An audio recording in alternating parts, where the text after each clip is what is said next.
बिस्मिल्लाहिर्रहमानिर्रहीम। अस्सलामुअलैकुम। Welcome to Sharmin Academy. कैसे हैं आप सब? उम्मीद है आप सब खैरियत से होंगे। हम कर रहे हैं कॉम्प्लेक्स एनालिसिस बाय झील। एक्सरसाइज नंबर 7.2 हमने स्टार्ट की हुई है, जिसके 1 to 4 एंड 17 to 20 क्वेश्चंस हम सॉल्व कर चुके हैं। आज हमने 21 to 26 क्वेश्चंस को डिस्कस करना है, तो देखते हैं कि इसमें हमें क्या कहा गया है।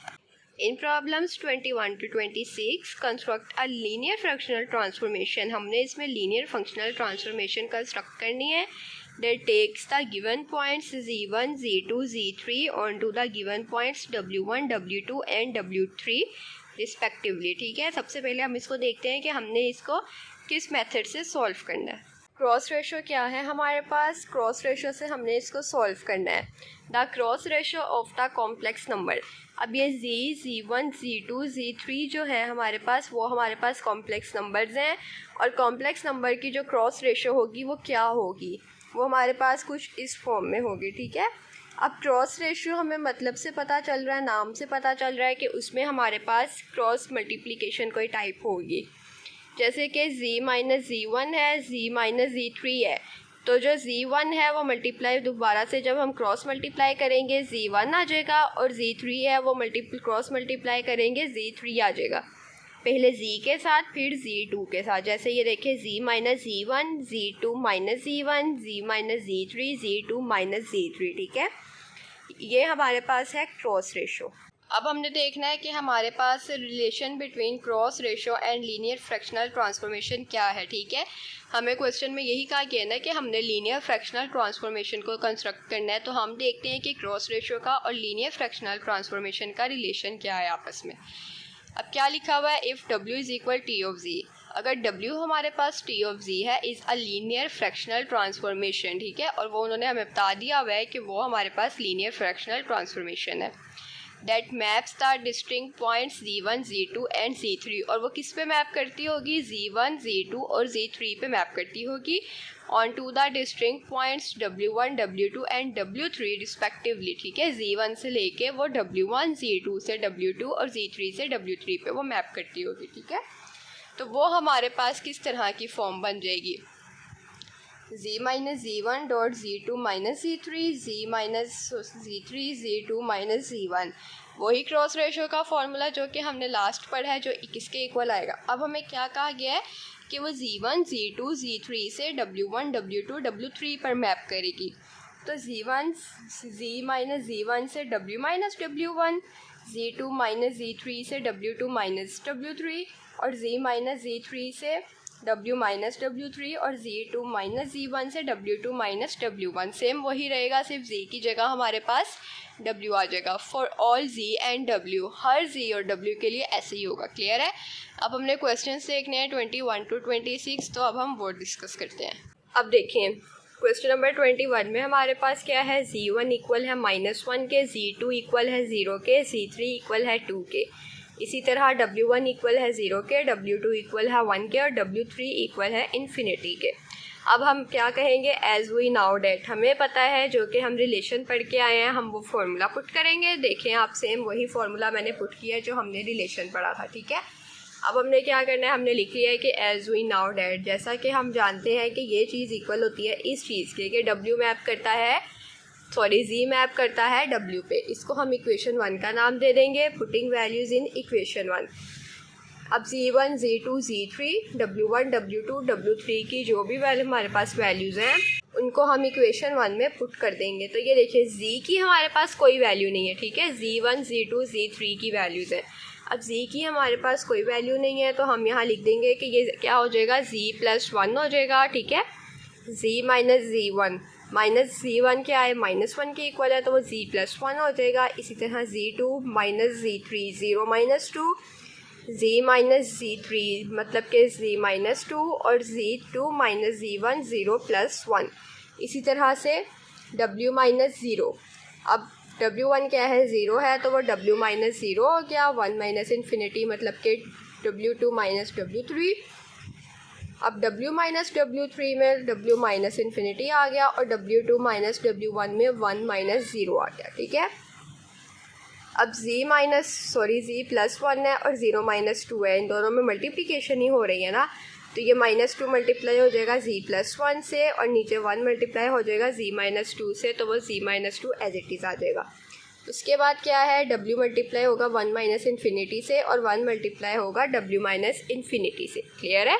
उसके बाद हमने क्या करना है कि -2 z+1 और z-2 था, w 1 माइनस इन्फिनिटी और w माइनस इन्फिनिटी, इस पे से हमने इन्फिनिटी कॉमन ले लेना है। w एज इट इज़ रहेगा, इन्फिनिटी कॉमन आएगा, 1/इन्फिनिटी हो जाएगा और यहाँ पर इन्फिनिटी कॉमन आ जाएगा तो -1 रह जाएगा। ठीक है, इसमें से भी हम इन्फिनिटी को कॉमन ले लेंगे तो ये हमारे पास w/इन्फिनिटी बन जाएगा और माइनस इन्फिनिटी कॉमन आ जाएगा तो इन्फिनिटी रहेगा। ठीक है, ये चीज़ ऐसी रहेगी एज इट इज़।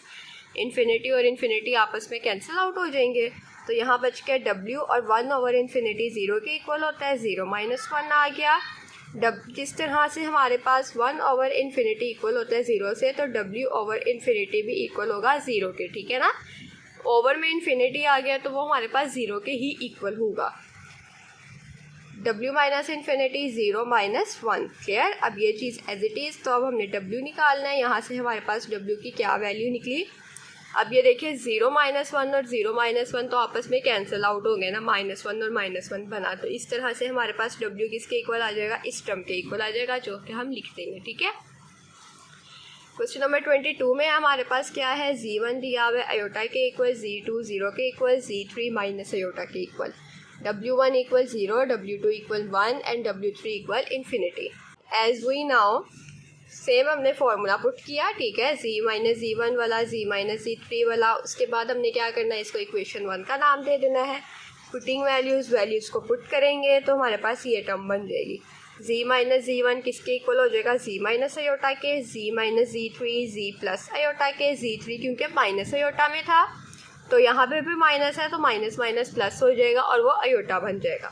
इसी तरह से 0 प्लस अयोटा, 0 माइनस अयोटा और w minus w1 w minus 0 बन जाएगा, w minus w3 w minus infinity, w2 minus w3 क्या बन जाएगा, 1 minus infinity, w2 minus w1 1 minus 0।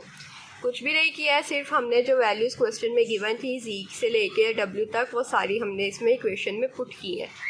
अब हमने इसको कैसे सॉल्व करना है, अब अयोटा मल्टीप्लाई होगा z माइनस अयोटा से, माइनस अयोटा मल्टीप्लाई होगा z प्लस अयोटा से। ठीक है, माइनस अयोटा प्लस अयोटा आपस में कैंसिल आउट हो जाएंगे, माइनस रह जाएगा। ठीक है, अयोटा और अयोटा कैंसिल आउट कर दिए, क्योंकि हम माइनस अयोटा और प्लस अयोटा तब कर सकते हैं जब हमारे पास इस तरह से हो, मीन्स के वो आपस में ऐड हो रहे हो या सब्ट्रैक्ट हो रहे हो। अब ये आपस में डिवाइड हो रहे हैं तो हम अयोटा और अयोटा कैंसिल कर रहे हैं। ठीक है ना, माइनस कैंसिल नहीं होगा। हाँ, अगर ऊपर वाली टर्म में भी हमारे पास माइनस होता तो हम वो कैंसिल कर सकते थे। ठीक है, इसमें से वही है कि w माइनस 0 किया, w आ गया, w मल्टीप्लाई होगा 1 माइनस इन्फिनिटी के साथ और यहाँ पर भी 1 माइनस 0 है तो 1 आ जाएगा, 1 मल्टीप्लाई होगा w माइनस इन्फिनिटी से तो w माइनस इन्फिनिटी आ जाएगा। उसके बाद क्या हमने किया है कि माइनस मल्टीप्लाई हो रहा है z माइनस अयोटा से, z plus iota as it is, इसमें से भी हमने इन्फिनिटी कॉमन ले लिया है, w इस पर तो इन्फिनिटी नहीं है ना इस टर्म के साथ, तो यहाँ पर w एज इट इज़ आएगा, इन्फिनिटी इस वाली पूरी टर्म में है, इसमें से हम कॉमन लेंगे तो 1/इन्फिनिटी हो जाएगा, -1 हो जाएगा, इसमें से इन्फिनिटी कॉमन ले लेंगे, w/इन्फिनिटी और -1, इन्फिनिटी और इन्फिनिटी आपस में कैंसिल आउट हो जाएंगे। इसके बाद हमने क्या करना है, अयोटा माइनस जी, माइनस को मल्टीप्लाई करेंगे तो माइनस जी के साथ तो आएगा। ठीक है, अयोटा के साथ प्लस हो जाएगा तो वो हमने अरेंज करके लिख दिया, अयोटा पहले लिख दिया फिर जी लिख दिया, अयोटा माइनस जी हो जाएगा, जी प्लस अयोटा हो जाएगा, इन्फिनिटी इन्फिनिटी कैंसिल हो जाएंगे, w 1/इन्फिनिटी 0 -1, w/इन्फिनिटी 0 -1 हो जाएगा। अब इधर से ये दोनों भी कैंसिल आउट हो जाएंगे लास्ट क्वेश्चन की तरह, और w किसके इक्वल हो जाएगा, अयोटा माइनस जी और जी प्लस अयोटा के इक्वल हो जाएगा। क्लियर। अब क्वेश्चन नंबर 23 में क्या है, z1 0 के इक्वल है, z2 अयोटा है, z3 इक्वल है इन्फिनिटी के, w1 इक्वल है 0 के, w2 इक्वल है 1 के एंड w3 इक्वल है 2 के। एज वी नाउ डेट, जैसा कि हम जानते हैं फॉर्मूला हमने लगाया, पुटिंग वैल्यूज़ को पुट करेंगे, z minus z1 z minus 0, उसके बाद क्या है z माइनस z3 है तो z minus infinity, z2 minus z3 iota minus infinity, z2 minus z1 iota minus 0, जो कि किसके इक्वल आएंगे, W माइनस W1 मीन्स के W minus zero, W minus W3 W minus two, W2 minus W3 किसके equal है 1 minus two के, 1 और 2 है ना, और W2 माइनस W1 किसके इक्वल है 1 माइनस ज़ीरो के। इसके बाद हमने इसको क्या करना है, अब ये देखिए z मल्टीप्लाई होगा आयोटा माइनस इन्फिनिटी से, और उसके बाद आयोटा मल्टीप्लाई होगा z माइनस इन्फिनिटी से, ठीक है।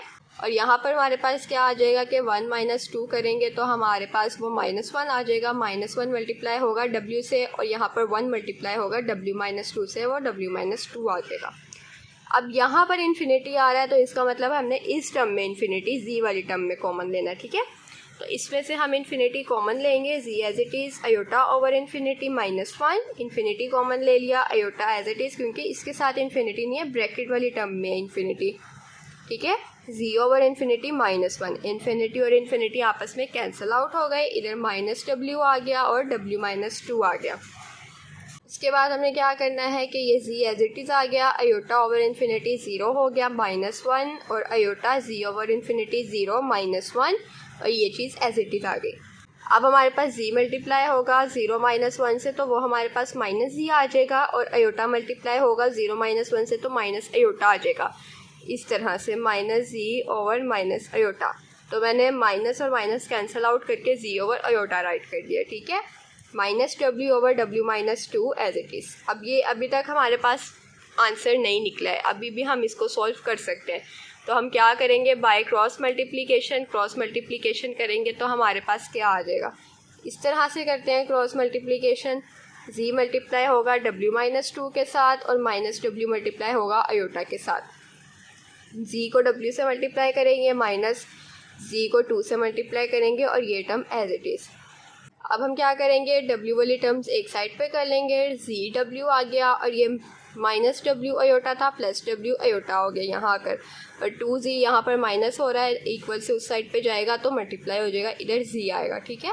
उसके बाद इन दोनों में से w कॉमन ले लें, z प्लस आयोटा आ गया, और इधर 2z आ गया, और इधर हमारे पास आंसर में w किसके इक्वल आ जाएगा, 2z over z plus iota इधर मल्टीप्लाई हो रहा है, इक्वल से उधर जाएगा तो डिवाइड हो जाएगा, क्लियर है।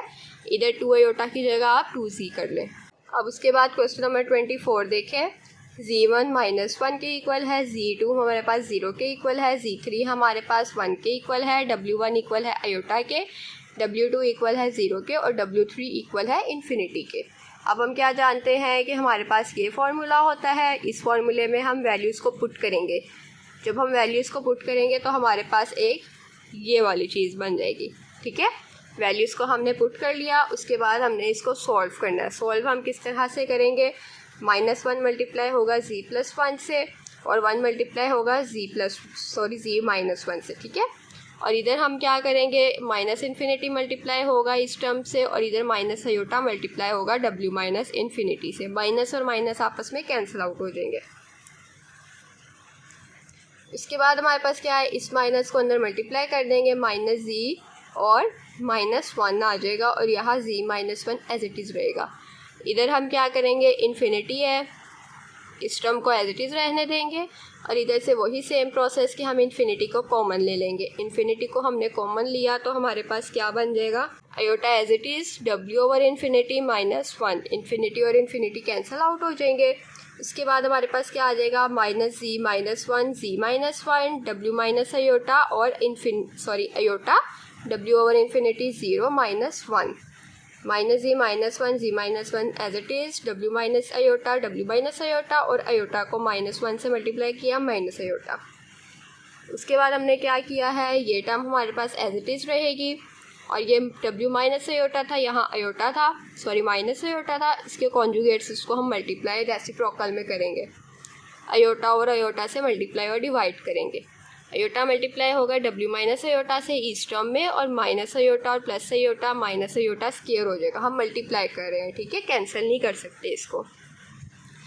अब इस टर्म को सॉल्व करेंगे, ये एज इट इज़ आ जाएगा, आयोटा w माइनस आयोटा को मल्टीप्लाई करेंगे w से, आयोटा w माइनस आयोटा का स्क्वायर आ जाएगा, और आयोटा स्क्वायर। अब आयोटा स्क्वायर हमें पता है -1 के इक्वल होता है, तो iota w minus iota square -1 minus as it is iota square -1, iota w +1 और ये +1 हो गया।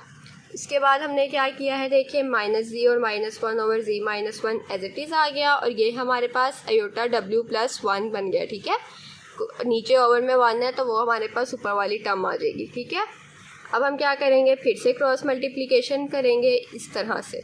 माइनस जी -1, यहाँ पर कोई टर्म नहीं है, इसका मतलब है कि इसको हमने 1 से ही मल्टीप्लाई करना है, इसको हम एज इट इज़ रहने देंगे। और अयोटा डब्ल्यू प्लस 1 मल्टीप्लाई होगा जी -1 से। उसको जब हमने मल्टीप्लाई किया तो minus z -1 as it is रहेगा, और मल्टीप्लाई करने के बाद ये टर्म बन जाएगी। -1 और -1 को हम कैंसिल आउट कर देंगे, माइनस जी। अब इधर से हम जी वाली टर्म्स एक साइड पे कर लेंगे और डब्ल्यू वाली एक साइड पे रहने देंगे। इधर जी प्लस का है, इधर आके माइनस का हो जाएगा। माइनस जी और माइनस जी -2 हो जाएंगे। इन दोनों में से हम डब्ल्यू कॉमन ले लेंगे, पीछे बच जाएगा अयोटा जी -1। तो डब्ल्यू हमारे पास किसके इक्वल आ जाएगा, -2 ओवर अयोटा जी -1 के। ठीक है, अभी भी हम इसको मज़ीद सॉल्व कर सकते हैं। किस तरह से, डब्ल्यू इज इक्वल है -2 इन दोनों टर्म्स में से अयोटा कॉमन ले लिया, पीछे रह गया जी -1। तो ये हमारे पास क्या हो गया, इज इक्वल आ गया -2 अयोटा जी ओवर जी -1 के। हम अयोटा को 2 के साथ भी, ऊपर वाली टर्म के साथ भी लिख सकते हैं। अगर आपको नहीं लिखना है ऐसे तो आप उसको सेम यहाँ तक भी सॉल्व करेंगे तो आपका आंसर क्लियर आएगा, ठीक आएगा। ठीक है ना, तो उसके बाद हम लिख देंगे डब्ल्यू किसके इक्वल है, -2 अयोटा जी ओवर जी अयोटा के इक्वल है। क्लियर। उसके बाद क्वेश्चन नंबर 25 देखें, हमारे पास जी1 इक्वल है 1 के, जी2 इक्वल है अयोटा के, जी3 इक्वल है माइनस अयोटा, और डब्ल्यू1 इक्वल है -1 के, डब्ल्यू2 इक्वल है 0 के, और डब्ल्यू3 इक्वल है 3 के। एज वी नाउ डेट, जैसा कि हम जानते हैं ये हमारे पास फॉर्मूला होता है, इसमें हम वैल्यूज़ को पुट करेंगे तो हमारे पास ये फॉर्म बनेगी। ठीक है, अब हम क्या कर सकते हैं, अयोटा प्लस अयोटा 2 अयोटा हो जाएगा, जी -1 से मल्टीप्लाई होगा, 1 माइनस अयोटा जी प्लस अयोटा से मल्टीप्लाई होगा, -3 मल्टीप्लाई होगा डब्ल्यू प्लस 1 से, और 1 मल्टीप्लाई होगा w-3 से। अब इसमें देखें हमारे पास कोई इन्फिनिटी नहीं है जिसमें हम कॉमन लेंगे तो फिर सॉल्व करेंगे। इसको हम सिंपल बाय क्रॉस मल्टीप्लिकेशन से सॉल्व कर सकते हैं, क्योंकि देखिए सिंपली ये सॉल्व हो रहा है। 2 अयोटा जी -1 मल्टीप्लाई होगा w-3 से, -3 w+1 मल्टीप्लाई होगा अयोटा -1 और z प्लस अयोटा से। क्लियर है। सबसे पहले या तो आप 2 अयोटा को इस टर्म से मल्टीप्लाई कर लें या इन दोनों को मल्टीप्लाई करके 2 अयोटा से मल्टीप्लाई कर लें, आंसर आपका सेम आएगा। 2 अयोटा को z -1 से मल्टीप्लाई किया, ये टर्म आ गई w-3 एज इट इज़। अब इसमें 3 को मल्टीप्लाई किया इस टर्म से। अब ये देखिए इनको जब हम मल्टीप्लाई करें ना, क्रॉस मल्टीप्लाई, तो ये -3 मल्टीप्लाई हो रहा है इस टर्म से। ठीक है ना, तो इसका ये मतलब है कि हमने -3 को, अगर आपने ऐसे सॉल्व नहीं ना करना है तो आप इस एक स्टेप एक्स्ट्रा कर सकते हैं कि पहले -3 को w+1 से मल्टीप्लाई कर लें और 2 अयोटा को z -1 से मल्टीप्लाई कर लें। ठीक है, तो वो आपके पास ये टर्म आ जाएगी और ये टर्म आ जाएगी इन दोनों की जगह पे। तो फिर आप क्रॉस मल्टीप्लिकेशन नेक्स्ट स्टेप में कर लें। ठीक है, इस तरह से ये आसानी होगी कि आप इन सबको इकट्ठे मल्टीप्लाई नहीं करेंगे कि -3 ऐसे ही लिखा रहने दें और इन दोनों को मल्टीप्लाई कर लें। नहीं, जो -3 है ना वो सिर्फ w+1 के साथ मल्टीप्लाई हो रहा है। क्लियर है ना। जिस तरह से 2 अयोटा z -1 से मल्टीप्लाई हो रहा है तो हम 2 अयोटा को z -1 से ही मल्टीप्लाई करेंगे, w-3 को हमने नहीं छेड़ा। ठीक है ना। इसी तरह -3 को w+1 से मल्टीप्लाई कर लिया तो ये टर्म आ गई, और ये दोनों आपस में मल्टीप्लाई हो रहे थे, इन दोनों को आपस में मल्टीप्लाई कर लिया। क्लियर है ना। अब उसके बाद हमने क्या करना है, इन दोनों को अब ये दोनों आपस में मल्टीप्लाई हो रहे हैं क्रॉस मल्टीप्लिकेशन में। ठीक है ना, तो इन दोनों को हमने मल्टीप्लाई करके ये टर्म लिख ली और इधर इन दोनों को मल्टीप्लाई करके हमने ये टर्म लिख ली। ये यहाँ पर एज इट इज़ है, इनको हमने खोल के लिखा है अयोटा स्क्वायर की जगह -1, फिर नेक्स्ट स्टेप में हमने इनको मल्टीप्लाई किया। ठीक है, देख सकते हैं आप। उसके बाद हमने क्या करना है, जी वाली टर्म्स एक साइड पे कर लेनी है और डब्ल्यू वाली टर्म्स एक साइड पे कर लेनी है। अब ये देखें, अगर आप चाहें तो पहले जी वाली टर्म्स और फिर डब्ल्यू वाली टर्म्स इक्वल से दूसरी तरफ लिख लें, या आप इस तरह भी सॉल्व कर सकते हैं कि पहले सारी टर्म्स इज इक्वल से इस साइड पे ले आएँ। ठीक है, जो प्लस की होगी वो माइनस की हो जाएगी, जो माइनस की होगी वो प्लस की हो जाएगी। जो प्लस माइनस होते हैं उनको प्लस माइनस कर दें। अब जैसे ये अयोटा डब्ल्यू जी था, ये भी अयोटा डब्ल्यू जी था, इन दोनों को मैंने प्लस कर दिया। अयोटा जी था ये, और हमारे पास ये अयोटा जी था, इन दोनों को करके लिख दिया। ठीक है ना, इस तरह से हम इसको लिख सकते हैं। जब हमने ये काम कर लिया है तो उसके बाद हमने क्या करना है, जी वाली हम एक साइड पे कर लेंगे, डब्ल्यू वाली एक साइड पे कर लेंगे। अब डब्ल्यू वाली हमने इधर रहने दी और जी वाली हम इधर ले गए। ठीक है, उसके बाद डब्ल्यू कॉमन ले लिया हमने और ये एज इट इज़ आ गई। तो डब्ल्यू के बाद हमारे पास डब्ल्यू किसके इक्वल आ गया, इस टर्म के ओवर इस टर्म के, मल्टीप्लाई हो रहा है वहाँ जाकर डिवाइड हो जाएगा। क्लियर। अब क्वेश्चन नंबर 26 देखें। C1 किसके इक्वल है, 1 के इक्वल है, Z2 अयोटा के इक्वल है, Z3 माइनस अयोटा के इक्वल है, W1 इक्वल है माइनस अयोटा के, W2 इक्वल है अयोटा के और W3 इक्वल है इन्फिनिटी के। अब हम जानते हैं वी नाउ डैट, ये हमारे पास फॉर्मूला है, पुटिंग वैल्यूज़ को पुट करेंगे तो ये चीज़ बन जाएगी। उसके बाद हमने क्या करना है, iota plus iota 2 iota multiply होगा Z माइनस 1 से, अयोटा माइनस 1 मल्टीप्लाई होगा Z प्लस अयोटा से, iota minus infinity W plus iota multiply होंगे और इधर से 2 अयोटा मल्टीप्लाई होगा W माइनस इन्फिनिटी से। अब इधर इन्फिनिटी आ रहा है, इस चीज़ को सॉल्व करते हैं, ये हमने एज इट इज़ लिख लेनी है। ठीक है। अब हमने क्या करना है, W minus iota as it is, इन दोनों में से अयोटा इन्फिनिटी कॉमन ले लेना है हमने, वो मैंने यहाँ पर लिखा है, आप चाहें तो यहाँ पर भी लिख सकते हैं।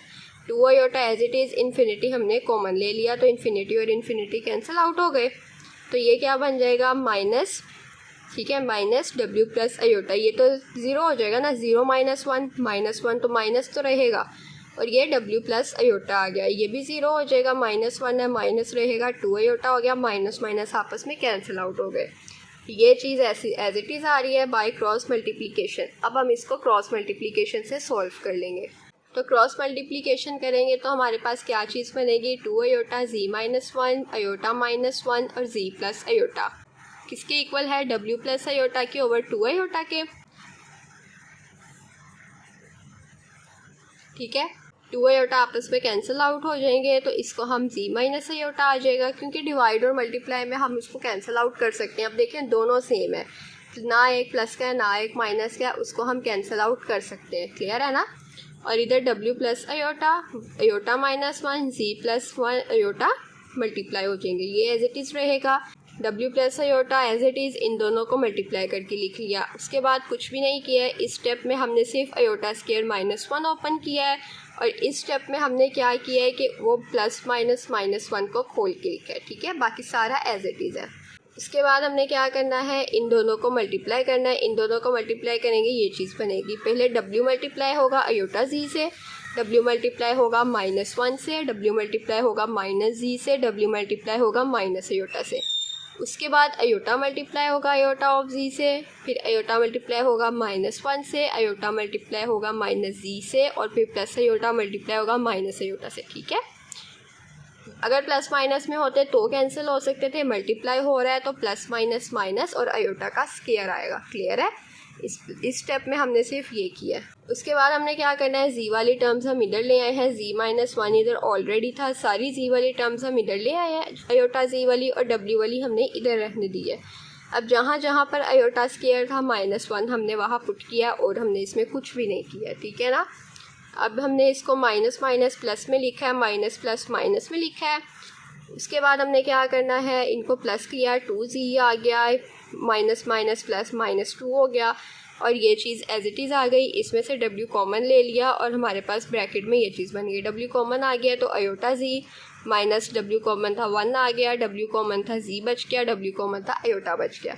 तो W हम लिख सकते हैं किसके इक्वल है, 2Z minus 2 plus iota Z over iota Z minus 1 minus Z minus iota के इक्वल है। क्लियर है, इधर ये मल्टीप्लाई हो रहा था, इक्वल से इधर आएगा तो वो डिवाइड हो जाएगा। क्लियर है। तो इस वीडियो में हमने एक्सरसाइज नंबर अपनी जो 7.2 है वो कंप्लीट कर ली है। इसके हमने 21 to 26 क्वेश्चंस भी सॉल्व कर लिए हैं। नेक्स्ट वीडियो में हम इंशाल्लाह इसकी 7.3 को डिस्कस करेंगे। तब तक के लिए आप इस वीडियो को लाइक करें, कमेंट करें, शेयर करें और मज़ीद वीडियोस देखने के लिए चैनल को लाजमी सब्सक्राइब करें। अपना बहुत सा ख्याल रखिएगा, मुझे अपनी दुआओं में याद रखिएगा। अल्लाह हाफिज़।